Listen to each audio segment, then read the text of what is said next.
মাছের মাথা দিয়ে লাউয়ের ঘন্ট। তেলটা গরম করতে দিলাম, নুন হলুদ মাখিয়েছি মাছে।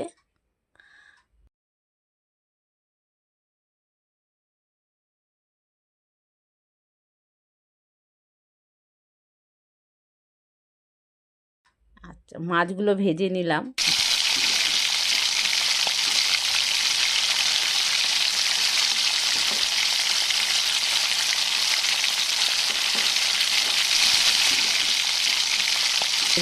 ভেজে তুলে নিলাম।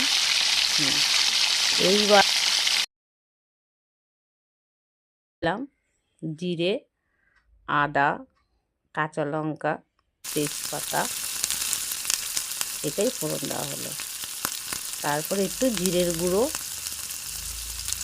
চাইলে লঙ্কার গুঁড়ো না দিলেও চলে। এটা কষানো হয়ে গেলে এবার লাউগুলো দিয়ে দিলাম।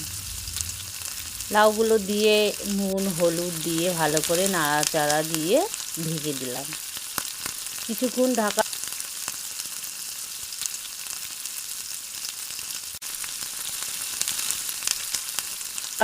দেওয়ার পর একটু দেখবো লাউটা একটু মজে এসছে, তখন ঢাকনা খুলে মাছের মাথা এবং মাছ সমেত দিয়ে দিলাম।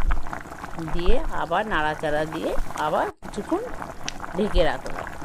এই করে করে যখন দেখলাম লাউটা সিদ্ধ হয়ে এসছে, দেখে নিতে হবে নুন মিষ্টি সব ঠিকঠাক আছে, তখন নামানোর আগে একটু চিনি আর একটু ধনেপাতা দিয়ে নামিয়ে দিতে হবে।